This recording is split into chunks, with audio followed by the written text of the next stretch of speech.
Mi hermana llegó al departamento de mi novio enfundada en un vestido súper ajustado y le soltó: si algún día te cansas de mi hermana, tú sabes que yo sí te sabría tratar mejor. Cuando la enfrenté, solo me lanzó una sonrisa burlona y dijo: estás haciendo un drama, solo lo estaba poniendo a prueba. Me quedé callada. Eso fue hace 9 meses. Hoy en la mañana, estaba afuera de mi departamento, llorando. Llevo casi 3 años saliendo con Adam, mi novio. Es un tipazo, trabajador, atento, y para acabarla, le va súper bien en su trabajo. Gana bien, pero ni al caso presume. Mía, mi hermana, siempre ha sido súper competitiva. Desde niñas tenía esa manía de querer ganar en todo, sobre todo si podía quitarme algo. Si me regalaban un juguete, hacía su berrinche hasta que mis papás la dejaban usarlo, y como por arte de magia, terminaba siendo suyo. Si invitaba a amigas, se metía al grupo y buscaba la manera de llamar más la atención que yo, y casi siempre lograba que yo quedara mal. Todavía me acuerdo cuando yo tenía 14 y me gustaba un niño por primera vez. Se lo conté en secreto, y al día siguiente llegó a la escuela súper arreglada. Se sentó junto a él y se la pasó riéndose de todo lo que decía. Luego me presumió: habló más conmigo que contigo, seguro le gustó más. Yo pensé que con el tiempo se le iba a quitar, pero nada. Cuando llevé a Adam a que conociera a mi familia, a Mía se le iluminaron los ojos en cuanto vio su coche. No paraba de preguntarle cosas sobre su trabajo, su sueldo, su departamento.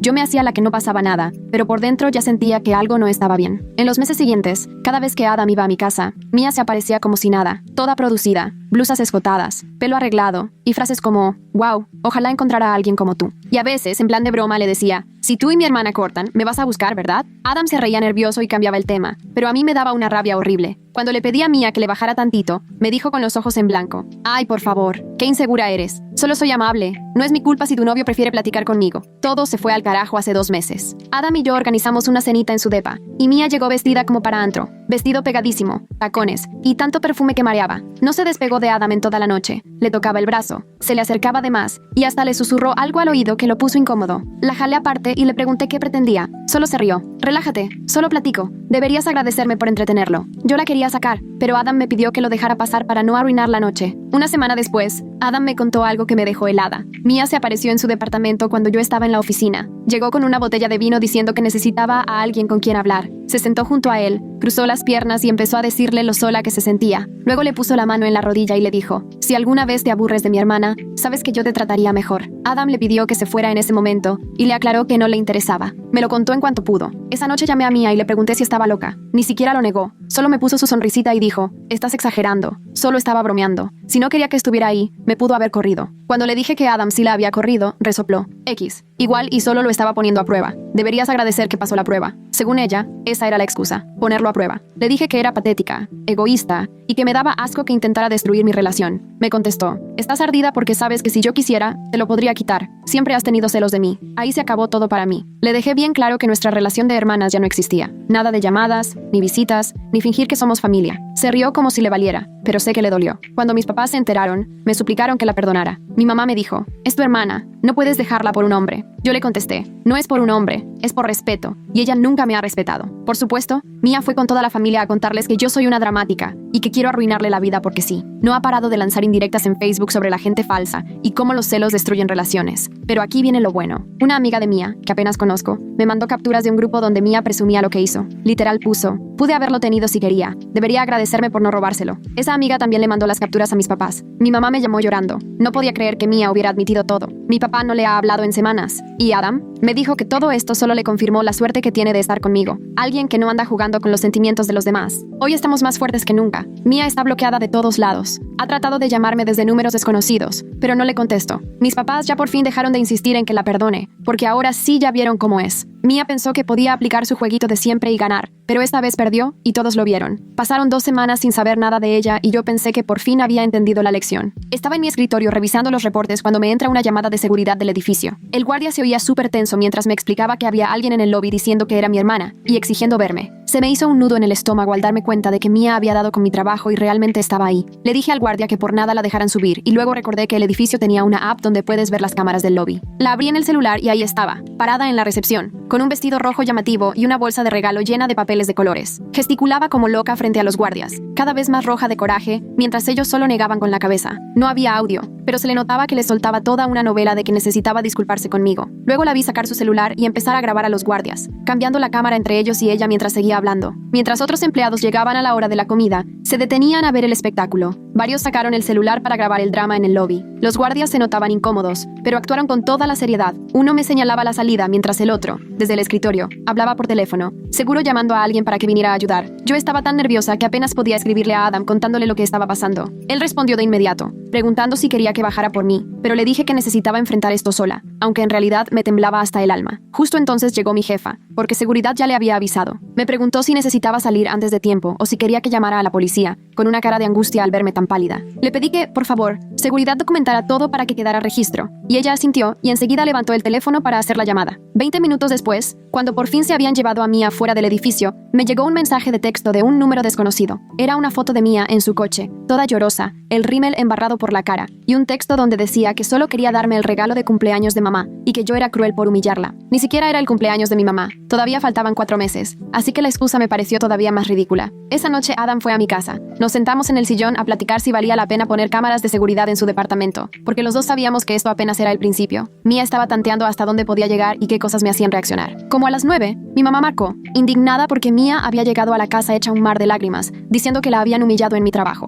Cuando le expliqué que Mia se apareció sin avisar e hizo un escándalo, mi mamá se quedó callada un momento. Luego suspiró y admitió que Mia últimamente estaba fuera de sí, usando justo esas palabras. Esa noche me acosté viendo el techo, recordando todas las veces que de niñas Mia armaba sus teatritos y luego volteaba la historia para hacerse la víctima. El patrón era tan viejo que me dolía el pecho, pero esta vez se sentía diferente, más desesperado, como si estuviera perdiendo el control que normalmente tenía. 3 días después llegué a la oficina y me encontré un ramo de rosas sobre mi escritorio, sin ninguna tarjeta. Rachel, mi compañera, me contó que una repartidora lo había dejado como 1 hora antes de que yo llegara, pero cuando describió a la mujer, no era nadie de las florerías que solemos usar en la oficina. Había algo raro en esas flores, así que le pedí al guardia que me dejara ver las cámaras del lobby de esa mañana. El guardia puso el video y ahí se veía una mujer desconocida con el ramo, pero si retrocedíamos un poco, se veía hablando con alguien en el estacionamiento. Cuando hicieron zoom, se me fue el alma a los pies. Era Mia, clarísimo, dándole lo que parecía un billete de $20 y señalando hacia la entrada. La mujer tomó el dinero, sacó las flores del coche de Mia y entró, mientras Mia se iba en su carro. Le pedí al guardia que guardara ese video y me lo mandara por correo en ese instante. De vuelta en mi escritorio vi que las rosas eran carísimas, rojas y perfectas. Rachel comentó que eran justo del tipo que le fascinan a la mamá de Adam, y sentí escalofríos, porque Adam le había contado ese detalle a Mia en una cena familiar meses antes. Rachel me sugirió que checara si Mia estaba publicando algo raro en redes, así que entré a su Instagram viejo. Había estado posteando sin parar, fotos con rosas iguales, comidas en lugares elegantes y frases como «ya sé lo que valgo», cuando el indicado se da cuenta de lo que pierde, y «la paciencia siempre recompensa». Nada cuadraba. Mia apareciéndose en la oficina con una bolsa de regalo diciendo que era para el cumpleaños de mamá, cuando todavía faltan meses. Esa excusa estaba tan traída de los pelos que me hizo pensar que andaba planeando realmente con todo el numerito y la seguridad. Vi la hora de la publicación, y resultó que subió la foto de las rosas 1 hora después de que la repartidora salió de mi edificio. Esa tarde, Adam me mandó un mensaje. Su amigo Brad le escribió algo raro. Brad le dijo que una mujer igualita a la hermana que Adam le había descrito estuvo esa mañana en la cafetería del edificio, preguntándole al barista por el pedido habitual de Adam. Le dijo al barista que quería llevarle café de sorpresa al novio de su hermana y necesitaba todos los detalles. El barista no soltó información, pero Brad la reconoció de la fiesta de fin de año y pensó que Adam debía saberlo. Me temblaban las manos al leer el mensaje, porque la oficina de Adam está a 30 kilómetros de la mía, y Mia había estado en los 2 lugares el mismo día. Esa noche mi papá me llamó mientras mamá estaba en su club de lectura, y se le notaba la voz agotada. Me contó que Mia les había estado pidiendo dinero últimamente, 10,000 pesos aquí, 6,000 allá, que dizque para pagar terapias y trabajar en sus problemas. Cuando él le pidió recibos o el nombre de la terapeuta, ella se puso a la defensiva diciendo que confiaran en que ella podía manejar su salud mental sola.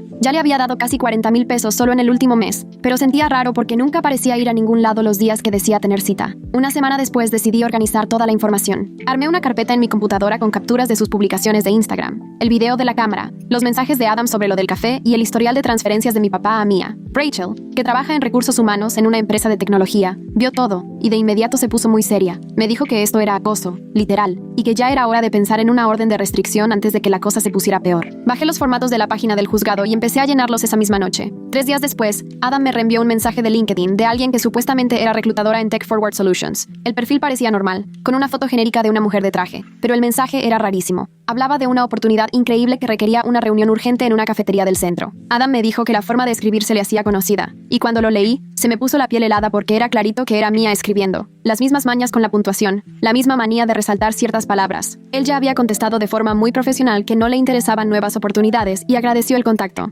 Pero 2 horas después, el perfil falso le mandó otro mensaje. ahora totalmente fuera de lugar, diciéndole que estaba cometiendo el peor error de su vida y que se iba a arrepentir para siempre, que hay oportunidades que solo pasan una vez. Adam bloqueó ese perfil y lo reportó en LinkedIn, pero los dos sabíamos perfectamente que era ella. Casi al mismo tiempo, empecé a recibir mensajes de conocidos preguntando si todo estaba bien entre Adam y yo. Resultó que Mia andaba enseñando capturas de pantalla de chats con Adam, presumiendo que hablaban seguido. Cuando pedí ver esas capturas, me di cuenta de que eran mensajes viejos, de antes de todo el problema, y que les había recortado las fechas para que pareciera que eran recientes. Una amiga me mandó fotos que Mia le mostró, y pude ver clarito que eran de la cena de cumpleaños de Adam de hace 2 años, solo que Mia les borró la fecha. 2 días después, iba al súper por ingredientes para la cena, y vi su carro en el estacionamiento, ese Honda rojo inconfundible con el golpe en la defensa. Sentí un escalofrío por todo el cuerpo y dejé el carrito a la mitad en el pasillo de cereales. Me fui rápido a mi coche, con la cabeza agachada y el corazón a 1000, pensando si de verdad me estaba siguiendo o si de plano era pura coincidencia. Me regresé a casa por otra ruta, revisando los espejos cada rato, y no dejé de temblar hasta que cerré bien la puerta de mi casa. 2 semanas después, mi mamá me llamó y por fin me confesó lo que había estado pasando en su casa. Mia se había vuelto a mudar a su cuarto de cuando era niña. No quería buscar trabajo y se la pasaba pegada al celular o a la laptop. Mamá había notado que Mia revisaba compulsivamente la página de la empresa de Adam varias veces al día, actualizando su perfil y viendo su foto profesional. Además, había estado buscando departamentos en el mismo barrio de Adam y tenía impresos anuncios de renta de lugares a menos de 3 cuadras de su edificio. 2 días después de que mamá me contó sobre lo de los departamentos, me llegó un mensaje de Facebook de un nombre que al principio no ubiqué. Derek Matthews había salido con Mia en la universidad hace como 8 meses, hasta que tuvieron lo que ella llamaba una ruptura complicada, de la que nunca quiso hablar. Su mensaje era corto, pero me dejó helada. Había visto publicaciones de amigos en común sobre todo lo que estaba pasando con Mia y quería advertirme porque ella ya había hecho algo parecido cuando terminaron. Después de que él la cortó por serle infiel,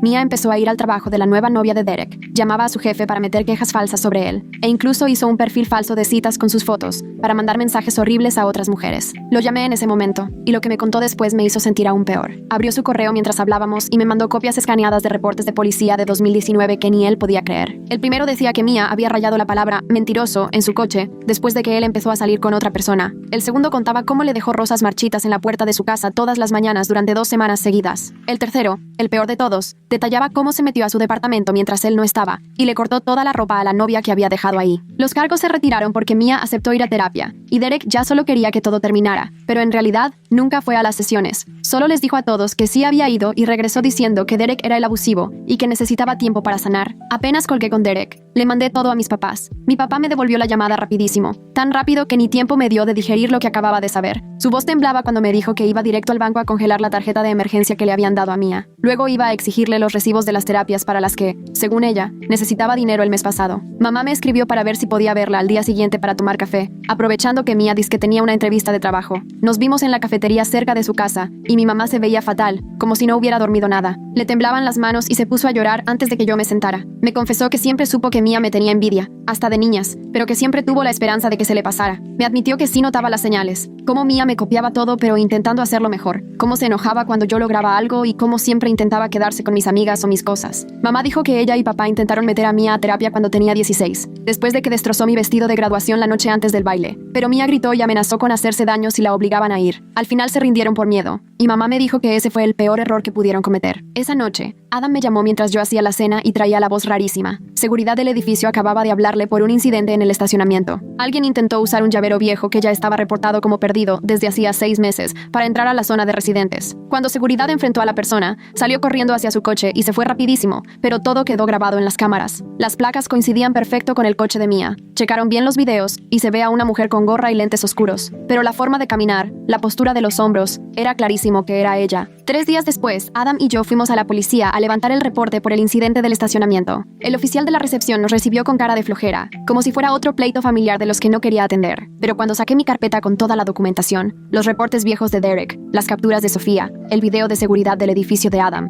impresiones de todos los mensajes amenazantes de números desconocidos, todo ordenadito con fechas y horas resaltadas, la cara del oficial cambió por completo mientras veía todo. Le habló a su supervisor, quien volvió a revisar los documentos y nos pidió que esperáramos mientras sacaban copias. Nos dieron un número de caso y dijeron que un detective se pondría en contacto en la semana. Decidí que ya necesitaba ayuda profesional para poder manejar todo el estrés, así que hice una cita con la terapeuta que me recomendó mi doctora. En esa primera sesión, le conté todo lo que había pasado, y la terapeuta no podía ocultar su sorpresa. Cada vez abría más los ojos. Me advirtió que el comportamiento de Mia estaba escalando de una manera peligrosa, y que era urgente que tuviéramos planes de seguridad según distintas situaciones. El resto de la hora lo usamos para repasar qué hacer si Mia se presentaba en mi trabajo, en el departamento de Adam, en el mío, o si intentaba acercarse a mí en público. Me entregó una lista de medidas que debía aplicar de inmediato, y me recomendó que documentara absolutamente todo, aunque pareciera sin importancia. En medio de la terapia, mi celular empezó a vibrar con mensajes de Sofía. Me mandó capturas de pantalla de los mensajes que Mia había estado enviando a todo el grupo de amigos, donde decía que yo estaba teniendo una crisis nerviosa y que Adam estaba preocupado por mi salud mental. Mia les aseguró que yo era paranoica, que me estaba inventando historias sobre ella y que temía que pudiera hacerme daño o incluso lastimar a alguien más. Algunos amigos le creyeron y le preguntaban a Sofía si debían buscarme o llamar a alguien para ver cómo estaba. Mia pasó de mandar flores a buscar órdenes de restricción más rápido de lo que una cita termina en números bloqueados. Hasta parecía que su papel de reclutadora era una parodia mal hecha,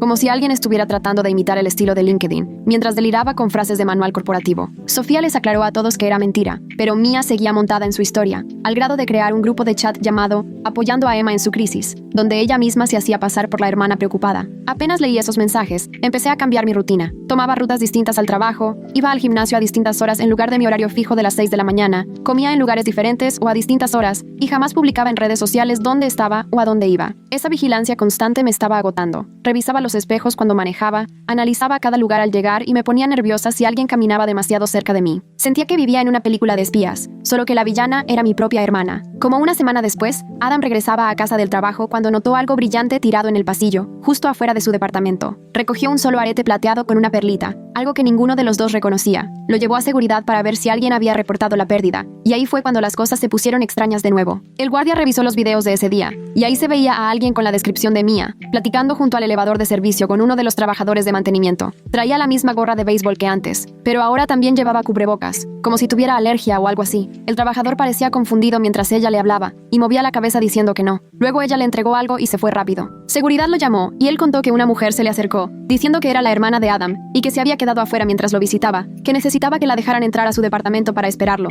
pero él le dijo que eso iba contra las reglas y que tenía que esperar en el lobby. Ella se molestó, y él tiró el dinero porque toda la situación lo puso muy incómodo. El administrador del edificio revisó los registros de mantenimiento en la computadora y empezó a buscar los reportes de esa semana. Se detuvo en uno del martes, donde alguien había pedido una orden de trabajo para el departamento de Adam, supuestamente por una fuga de agua. La orden se canceló 20 minutos después con una nota diciendo que el inquilino había llamado, diciendo que era una falsa alarma. El administrador revisó las llamadas y el número que hizo la cancelación no coincidía con el de ningún inquilino del edificio. Imprimió los registros y nos los entregó, advirtiendo que esto definitivamente era actividad sospechosa que había que reportar. Una semana después me desperté a las 3 de la mañana porque mi celular no dejaba de vibrar con notificaciones de Instagram. De alguna forma Mia logró desbloquearse y empezó a subir fotos viejas de la familia, de cuando éramos niñas. Cada foto tenía pies de fototipo, extrañando mejores tiempos, antes de que todo cambiara y la familia es para siempre. Tomé capturas de todo antes de bloquear su nueva cuenta, pero me temblaban las manos del nervio. Rachel me llamó al día siguiente después de ver las publicaciones y me ofreció quedarme en su casa un par de noches a la semana. Me dijo que si Mia estaba tratando de rastrear mis hábitos, lo mejor era ser impredecible. Hice una maleta y empecé a dormir en casa de Rachel los martes y jueves, aprovechando que ella trabajaba en el turno de noche. 3 días después, papá me llamó,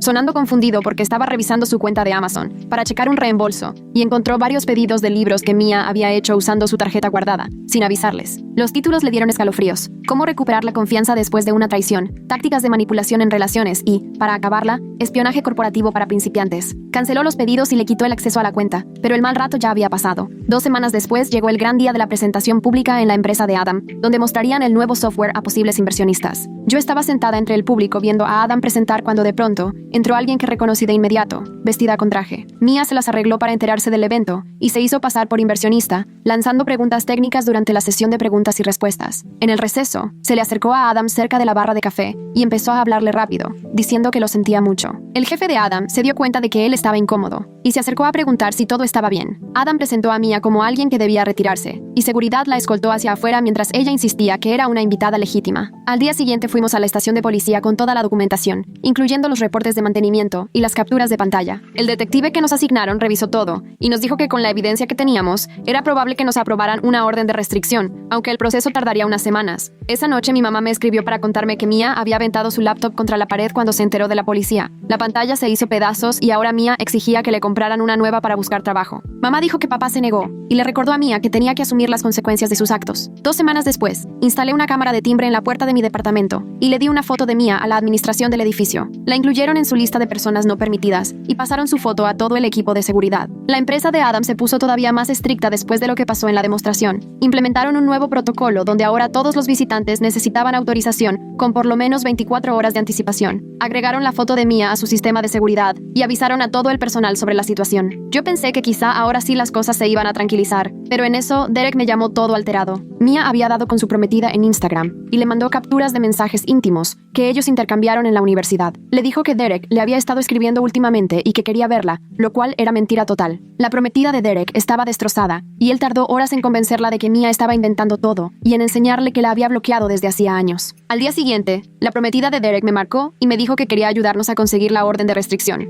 Llegó a mi casa con correos impresos, mostrando que alguien le había mandado mensajes anónimos al trabajo, supuestamente advirtiéndole sobre infidelidades de Derek. Todos los mensajes venían de diferentes cuentas, pero usaban las mismas frases raras que siempre decía Mia. Me dio el paquete de papeles y noté que le temblaban las manos. También llevó capturas de su compu del trabajo, con fechas y horas. Adam revisó todo y empezó a armar un expediente mientras yo leía cada mensaje. Fue ahí cuando me cayó el 20. Mia ya no solo quería lo que yo tenía, ahora quería destruirlo para que nadie pudiera tenerlo. Ese pensamiento me puso la piel chinita y tuve que pararme a caminar por todo el depa. 5 días después, Adam me sorprendió con un viaje de fin de semana a Portland. Solo le avisamos a Rachel a dónde íbamos y apagamos los celulares. Nada más los prendimos para emergencias. 2 días completos nos la pasamos caminando por la ciudad, comiendo en puestitos, y ni una sola vez mencionamos a Mia. Se sentía como volver a ser personas normales, sin estar viendo a ver si nos seguían. Regresamos el domingo en la noche y nos encontramos con que la chapa de la puerta del depa estaba toda rayada, como si alguien hubiera intentado forzarla con herramientas que no eran las adecuadas. Adentro no faltaba nada, pero de algún modo la cámara del timbre dejó de funcionar justo en ese momento. El administrador del edificio checó las cámaras exteriores y ahí salió Mia clarita. Se ve cómo le echa pintura negra al lente de mi cámara a las 2 de la mañana y luego se queda más de 20 minutos tratando de abrir la puerta. En el video se alcanza a ver cómo se frustra y le da una patada a la puerta antes de irse. El lunes en la mañana llevamos el video directo al juzgado. La jueza lo vio 2 veces y en ese instante nos dio la orden de restricción temporal. Fijó una audiencia completa para dentro de 2 semanas y mandó la notificación a Mia ese mismo día. Esa noche mi papá me habló llorando, porque cuando el sheriff le entregó los papeles a Mia, ella les dijo a mis papás que yo era la que la acosaba, que tenía pruebas de que la seguía y que hasta había creado cuentas falsas en redes para molestarla. Mi papá no sabía qué pensar y me preguntó por qué estaba pasando todo esto.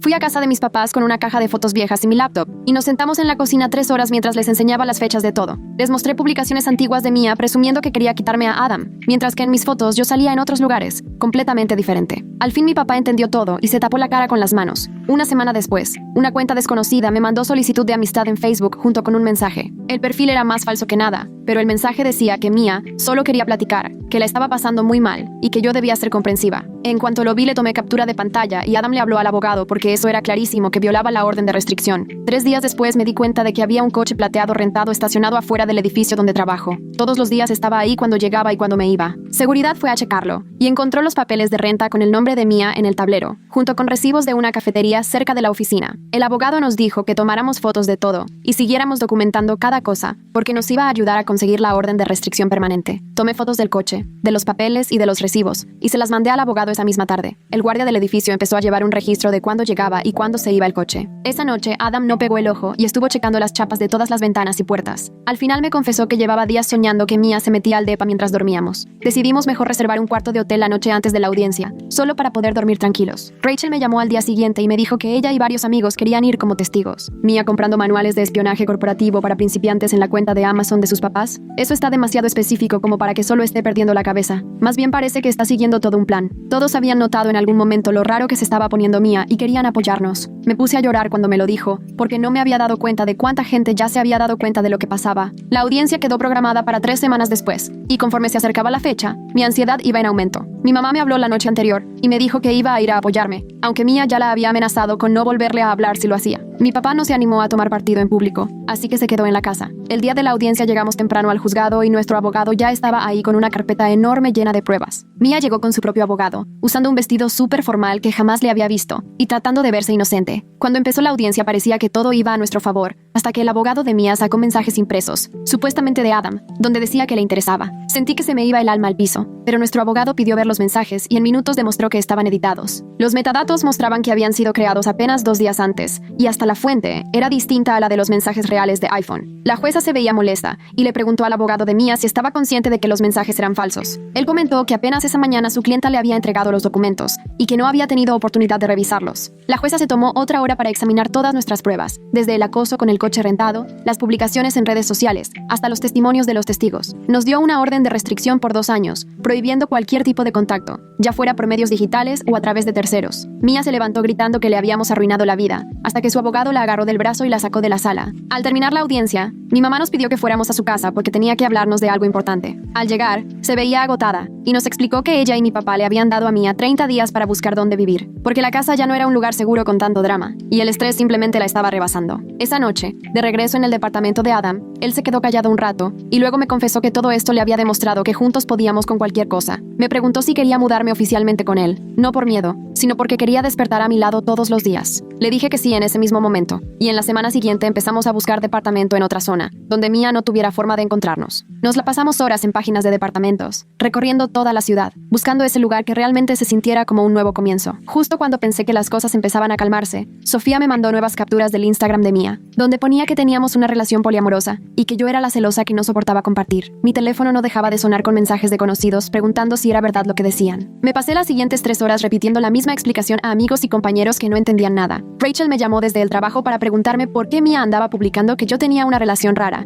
Incluso 2 compañeros de Adam le mandaron capturas, queriendo saber si todo estaba bien en casa. Mi ex roomie de la universidad me escribió diciendo que siempre supo que algo no cuadraba con Mia, pero que esto ya era pasarse de la raya. Cada mensaje me ponía peor. Me temblaban las manos de tanto volver a pasar por lo mismo una y otra vez. Al final Adam me quitó el celular y me dijo que lo dejara en sus manos mientras yo trataba de tranquilizarme. A la mañana siguiente, nuestra abogada nos avisó que le mandaría a Mia una carta formal de cese y desista por estar publicando cosas difamatorias. Tenía 48 horas para borrar todo, o nos íbamos a ir con todo legalmente por acoso y difamación. La carta se mandó ese mismo día, por correo certificado, tanto a su última dirección conocida como a su trabajo. 3 días después, yo estaba en el súper comprando leche cuando alguien me tocó el hombro. Era Jessica, una amiga de Mia de la prepa que apenas recordaba. Se veía incómoda, pero me dijo que necesitaba contarme algo sobre Mia. Nos quedamos ahí, junto a los lácteos, y me contó que Mia le hizo exactamente lo mismo a su compañera de cuarto en la universidad. La chava tenía novio y Mia quería con él, así que empezó a inventar rumores de que tenían tríos, hasta que el chavo cortó a la compañera por la vergüenza. Todos lo vieron como puro drama entre mujeres, pero Jessica siempre sospechó que había algo más. Me dio su número por si necesitaba a alguien que confirmara que Mia ya tenía esa maña. Seguimos buscando departamento y ajustando nuestros planes de seguridad, hasta que por fin dimos con el lugar perfecto. El edificio tenía todo, acceso con llavero electrónico en cada puerta, y guardias las 24 horas. Firmamos contrato ese mismo día, y empezamos a empacar sin pensarlo. Al día siguiente, mi mamá me llamó llorando.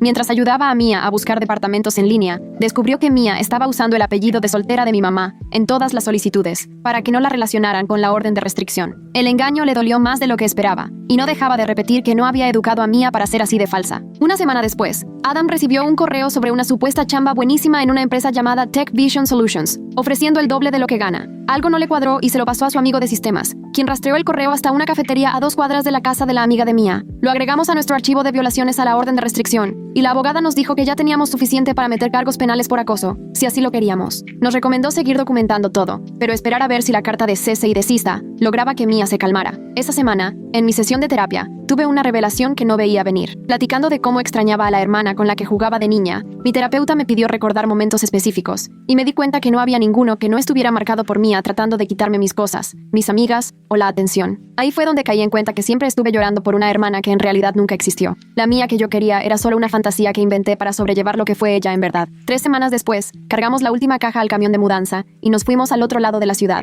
a nuestro nuevo depa. El guardia revisó nuestras identificaciones y los llaveros electrónicos antes de dejarnos entrar al estacionamiento. Nos la pasamos el día acomodando todo, reforzando cerraduras y probando el sistema de seguridad. Por fin esa noche dormí 8 horas seguidas sin despertarme en pánico, cosa que no me había pasado en meses. Al día siguiente, mi papá me mandó mensaje para decirme que Mia se había ido a vivir con un tipo que conoció en línea, apenas una semana después de conocerlo. Le preocupaba que tomara decisiones tan locas, pero aceptó que ya no podía hacer nada al respecto. Me dijo que le daba la impresión de que Mia estaba desesperada por encontrar a alguien que la cuidara ahora que la familia ya se había apartado. 3 días después, Rachel me llamó al al trabajo, tan nerviosa que apenas le entendía. Resulta que alguien había llamado al Departamento de Recursos Humanos de su empresa, haciéndose pasar por alguien que investigaba antecedentes para un supuesto trabajo de gobierno para mí, y le preguntaron puras cosas rarísimas sobre mi salud mental y si yo tenía antecedentes de hacer acusaciones falsas contra mi familia. El jefe de Rachel la mandó llamar a una junta porque la persona que habló por teléfono quería saber específicamente sobre nuestra amistad y si alguna vez me había visto comportarme de manera rara o violenta. El gerente de Recursos Humanos empezó a sospechar porque el que llamó no pudo mostrar ningún documento oficial y de pronto comenzó a hacer preguntas muy personales sobre mi vida amorosa. Investigaron la llamada y resultó que venía de un teléfono de prepago comprado en efectivo en una gasolinera como a 30 kilómetros de Seattle. Quien llamó sabía detalles como en qué escuela estudié y el nombre de mi primer trabajo después de la universidad. El Departamento de Recursos Humanos de Rachel puso una denuncia ante la policía, ya que hacerse pasar por un funcionario del gobierno es un delito federal. No lo pensé dos veces y fui directo a la estación para agregar todo esto al expediente de acoso que tenemos contra Mia. El detective revisó todo y nos dijo que, sumando las violaciones a la orden de restricción con este nuevo incidente, Mia ya podía pisar la cárcel de verdad.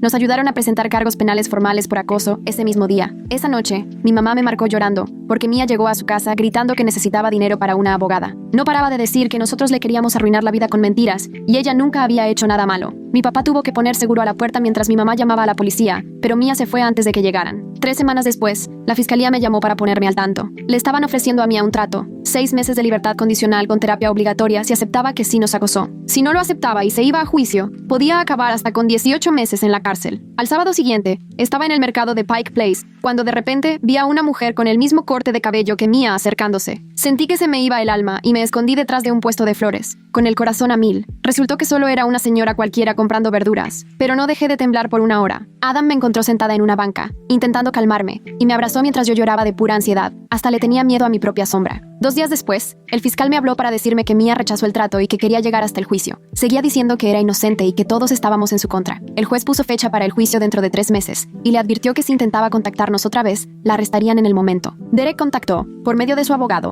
diciendo que testificaría sobre el comportamiento y el historial de acoso de Mia. Su prometida también aceptó hablar sobre los mensajes y llamadas recientes que Mia había hecho a su casa. Entregaron todo, incluso mensajes de voz donde Mia amenazaba con arruinarles la boda si Derek no la ayudaba. Mensajes falsos con la fuente equivocada. Eso es como llegar a juicio con pruebas hechas con crayones. Hasta la jueza Judy se habría burlado de algo tan poco profesional. Adam y yo empezamos a ir juntos a terapia de pareja para poder sobrellevar todo el estrés. La terapeuta nos ayudó a trabajar la ansiedad constante y el miedo de que Mia se apareciera en cualquier momento. Hicimos ejercicios para recuperar nuestra sensación de seguridad y aprender formas de manejar los recuerdos difíciles. 2 semanas después de iniciar la terapia, mi mamá me avisó que la nueva roomie de Mia la había corrido de su departamento porque la cachó revisando su escritorio, intentando meterse a sus cuentas bancarias y a su información de tarjetas. Ahora Mia estaba durmiendo en los sillones de quien la recibiera y posteando en redes que era víctima de las circunstancias. El lunes siguiente, volví a trabajar tiempo completo después de semanas. La empresa puso nuevos lectores de tarjetas en cada piso y contrató más guardias de seguridad que revisaban las identificaciones en la entrada. Rachel me recibió en mi escritorio con un café y me mostró el botón de pánico que pusieron bajo mi estación de trabajo. Se sentía raro regresar, pero también me hacía bien tratar de volver a una rutina normal. 3 días después, Adam me habló desde su oficina, todo confundido, porque le habían dejado un sobre en el escritorio mientras estaba en una junta y no traía remitente. Adentro venía una carta escrita a máquina diciéndole que yo era igual que mi hermana y que tenía que alejarse mientras pudiera. Según la carta, tarde o temprano iba a mostrar mi verdadera cara y arruinarle la vida, igualito que Mia con todos los de su alrededor. Adam llevó la carta directo con nuestro abogado, quien la mandó a la policía para analizar huellas. Aunque estaba escrita a máquina, los peritos encontraron huellas parciales que coincidían con las de Mia de sus arrestos anteriores. Además, el papel tenía marca de agua de una marca que solo venden en 3 tiendas de Seattle. Las cámaras de seguridad de una de esas tiendas grabaron a Mia comprando ese papel 2 días antes de que apareciera la carta. Nuestro abogado añadió esa prueba a todo el expediente de acoso. Cuando nos vimos con él la semana siguiente, nos contó que la defensora pública de Mia estaba presionando para que le hicieran una evaluación mental, intentando decir que no estaba en condiciones para ir a juicio y que necesitaba tratamiento, no cárcel. El fiscal nos advirtió que eso era una táctica que casi nunca funcionaba, pero que podía retrasar el proceso meses. Un mes después estaba sentada en mi cocina a las 2 de la mañana, escribiendo una carta que sabía que nunca iba a enviar. Escribí sobre la hermana que pensé que tenía de niña y cómo esa persona realmente nunca existió. Recordé las fiestas de cumpleaños que arruinó, los amigos que me quitó y la confianza que me rompió una y otra vez. Escribí sobre cómo lloré por la relación que me hubiera gustado tener si ella hubiera sabido querer en vez de solo sacar provecho. Le puse en palabras el coraje que me quemaba el pecho cada vez que me acordaba de todo lo que nos hizo pasar a Adam y a mí. Al final guardé la carta en un cajón, sabiendo que nunca la mandaría, pero necesitaba sacarme todo eso de la cabeza. 2 semanas después, llegaron los resultados de la evaluación psiquiátrica que el juez ordenó. El psiquiatra diagnosticó a Mia con trastorno de personalidad narcisista y rasgos antisociales. El informe explicaba que no sentía empatía real y veía a las personas como herramientas para manipularlas a su antojo. Decía que probablemente había sido así desde niña, pero que la forma en que mis papás la consintieron evitó que enfrentara las consecuencias hasta ahora. La evaluación decía que sí entiende la diferencia entre el bien y el mal, pero simplemente no le importa el daño que le causa a los demás. Eso quería decir que Mia estaba en condiciones mentales para enfrentar el juicio y que no le aceptarían la defensa por locura. Mi mamá me llamó llorando al leer el informe. No podía creer que jamás hubiera notado las señales en todos esos años. Mi papá, más reservado, dejó ver la culpa en su voz cuando admitió que deberían haberle buscado ayuda desde hacía décadas. A la siguiente semana, los dos empezaron a ir juntos a terapia para trabajar en el papel que tuvieron al formar al monstruo en el que Mia se convirtió. La terapeuta les ayudó a ver cómo sus excusas constantes y tantas oportunidades terminaron enseñándole a Mia que podía hacer lo que quisiera. 3 meses después de que se levantaron los cargos, por fin nos dieron fecha para el juicio. Esa mañana, de los nervios, vomité y Adam tuvo que ayudarme a vestirme porque las manos me temblaban tanto que no podía ni abrocharme. Entrar al juzgado se sentía surreal, como si estuviera viendo la vida de alguien más en la tele. Entonces la vi por primera vez desde aquel día en el departamento. Mia estaba sentada en la mesa de los acusados, usando un traje gris sencillo, y se veía más pequeña de lo que yo recordaba. Llevaba el pelo recogido y estaba tan delgada que su cara se veía filosa y muy demacrada. Cuando cruzamos miradas en la sala, pensé que iba a sentir miedo, pero en realidad me sentí vacía. Era como ver a una desconocida usando la cara de mi hermana. El segundo día, el fiscal me llamó a testificar y llevé 3 carpetas llenas de capturas de pantalla impresas, correos y mensajes de texto que documentaban años de acoso.